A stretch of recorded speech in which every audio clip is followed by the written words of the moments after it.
আচ্ছা, আমাদের এই যে ফোন, ল্যাপটপ, স্মার্ট টিভি সবকিছু কিভাবে যেন একটা অদৃশ্য সুতোয় বাঁধা, তাই না? এই সবকিছুর পেছনে কিন্তু একটা নকশা কাজ করে, আর একেই বলে নেটওয়ার্ক টপোলজি। তো চলুন আজ এই ডিজিটাল সংযোগের একদম ভেতরের নীল নকশাটা একটু বুঝে নেওয়া যাক।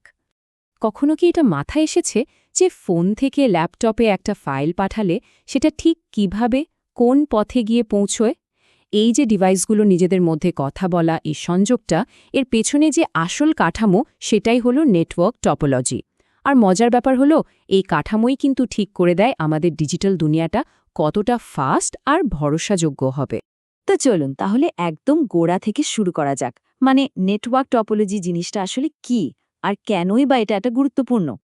একেবারে সহজ করে বললে নেটওয়ার্ক টপোলজি হলো একটা নেটওয়ার্কের মধ্যে থাকা ডিভাইসগুলোর কানেকশনের একটা জ্যামিতিক ডিজাইন বা নকশা। মানে এটা দেখিয়ে দেয় কোন ডিভাইসটা ঠিক কোনটার সাথে আর কিভাবে কানেক্টেড আছে। ব্যাপারটা আরও সহজে বুঝতে ধরুন একটা শহরের রাস্তার নেটওয়ার্কের কথা।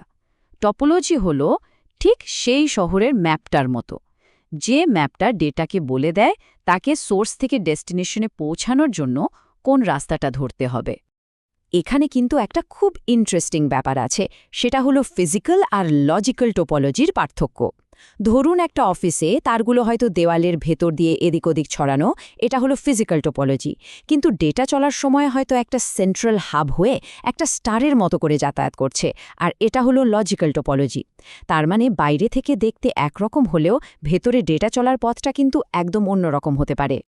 এখন নেটওয়ার্কের এই যে রাস্তার ম্যাপের কথা আমরা বলছি, এটা কিন্তু শুধু এক রকমের হয় না। এর অনেক রকম ডিজাইন আছে, আর এই ডিজাইনগুলোই পুরো কানেকশনের জগৎটাকে বেশ বৈচিত্র্যময় করে তুলেছে। নেটওয়ার্ক টপোলজি মেইনলি ৬ রকমের হয়। আজকের এই আলোচনায় আমরা সবচেয়ে বেসিক দুটো টপোলজি, বাস আর রিং নিয়ে কথা বলবো। এই দুটো ঠিকঠাক বুঝলে বাকিগুলো বোঝাও কিন্তু অনেক সহজ হয়ে যাবে। তো আমাদের লিস্টে প্রথমটা হলো বাস টপোলজি। এর গঠনটা দেখতে অনেকটা সরল রেখার মতো, তাই একে দ্য স্ট্রেট লাইনও বলা যায়। এই টপোলজির ব্যাপারটা হলো নেটওয়ার্কের সবগুলো ডিভাইস একটা মাত্র মেইন কেবলের সাথে কানেক্টেড থাকে। এই কেবলটাকেই বলা হয় ব্যাকবোন বা নেটওয়ার্কের শিরদাঁড়া। মানে পুরো নেটওয়ার্কের কমিউনিকেশন কিন্তু এই একটা লাইনের ওপরেই দাঁড়িয়ে আছে। এখানে ডেটা কিভাবে যায় সেটা বেশ মজার। যখন কোনো একটা ডিভাইস ডেটা পাঠায়, সেই ডেটাটা ওই ব্যাকবোন কেবল দিয়ে নেটওয়ার্কের সব ডিভাইসের কাছে চলে যায়। কিন্তু ডেটাটা যার জন্য পাঠানো হয়েছে, শুধু সেই ডিভাইসটাই সেটাকে অ্যাকসেপ্ট করে, বাকিরা ইগনোর করে। ব্যাপারটা অনেকটা একটা খোলা চিঠি পড়ার মতো, তাই না? চিঠিটা সবার কাছেই গেল, কিন্তু যার নামে লেখা উত্তরটা শুধু সেই দিল। বাস টোপোলজি যে একসময় এত জনপ্রিয় ছিল, তার কারণ হলো এটা খুবই সিম্পল আর সস্তা। ইনস্টল করা সোজা, তারও লাগে অনেক কম। আর একটা বড় সুবিধা হলো, যদি কোনো একটা কম্পিউটার নষ্টও হয়ে যায়, যতক্ষণ পর্যন্ত মূল ব্যাকবোনটা ঠিক আছে, বাকি নেটওয়ার্ক কিন্তু দিব্যি চলতে থাকে। কিন্তু এর অসুবিধাও কিন্তু কম না। সবচেয়ে বড় রিস্কটা হলো, যদি কোনো কারণে ওই মেইন ব্যাকবোন কেবলটাই ফেল করে, তাহলে কিন্তু পুরো নেটওয়ার্ক ডাউন।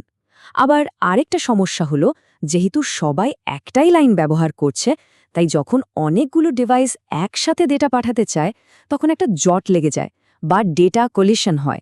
অনেকটা ধরুন এক লেনের রাস্তায় দুই দিক থেকেই গাড়ি চলে আসলে যা হয়, ঠিক সেরকম একটা অবস্থা। আচ্ছা, বাস টোপোলজির এই সরলরেখার জগৎ থেকে বেরিয়ে এবার চলুন একটা বৃত্তাকার পথে ঢোকা যাক। আমাদের পরের টপিক হলো রিং টোপোলজি। রিং টোপোলজিতে নাম শুনেই বোঝা যাচ্ছে প্রত্যেকটা ডিভাইস তার দুই পাশের দুটো ডিভাইসের সাথে কানেক্টেড থাকে, আর এভাবে একটা বৃত্ত বা রিং তৈরি হয়। মানে নেটওয়ার্কের শেষ ডিভাইসটা আবার ঘুরে এসে প্রথমটার সাথে কানেক্টেড থাকে। এখানে ডেটা ট্র্যাভেল করে শুধু একটা নির্দিষ্ট দিকে, এক ডিভাইস থেকে পরের ডিভাইসে। প্রত্যেকটা ডিভাইস এখানে একটা রিপিটারের মতো কাজ করে। মানে শেষ সিগন্যালটাকে রিসিভ করে, আবার সেটাকে শক্তিশালী করে পরের ডিভাইসের কাছে পাঠিয়ে দেয়। আর যেহেতু ডেটা একদিকেই যায়, তাই বাস টোপোলজির মতো ডেটা কলিশনের ভয় এখানে প্রায় নেই বললেই চলে। রিং টপোলজির একটা বড় প্লাস পয়েন্ট হল, নেটওয়ার্ক ম্যানেজ করার জন্য আলাদা কোনো সেন্ট্রাল সার্ভার লাগে না, আর সব ডিভাইসে ডেটা পাঠানোর জন্য সমান সুযোগ পায়। কেউ কারো আগে বা পরে নয়। আর যেটা আগেই বললাম, একমুখী প্রবাহের কারণে ডেটা কলিশনের কোনো ঝামেলাই নেই। তবে এর দুর্বলতাটাও কিন্তু বেশ মারাত্মক। যেহেতু ডিভাইসগুলো একটা চেইনের মতো একে অপরের সাথে কানেক্টেড, তাই যদি একটাও ডিভাইস বা কেবল ফেল করে, পুরো নেটওয়ার্কটাই কিন্তু বসে যায়। একেই বলে সিঙ্গল পয়েন্ট অফ ফেলিয়ার। আবার নতুন কোনো ডিভাইস যোগ করা বা সরানোও বিরাট ঝামেলার কাজ, কারণ তখন কিছুক্ষণের জন্য পুরো রিংটাকেই ভাঙতে হয়। তো আমরা দুটো বেসিক টপোলজি সম্পর্কে তো জানলাম।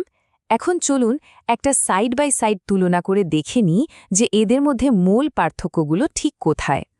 এই টেবিলটা দেখলে ব্যাপারটা একদম পরিষ্কার হয়ে যাবে। দেখুন, বাস টোপোলজিতে যদি মেইন কেবলটা ফেল করে, পুরো নেটওয়ার্ক শেষ। কিন্তু রিংয়ে তো কোনো একটা মেইন কেবল নেই। আবার উল্টো দিকে দেখুন, রিংয়ে যদি একটাও কম্পিউটার নষ্ট হয়, পুরো চেনটাই ভেঙে যায়, যা কিন্তু বাসে হয় না।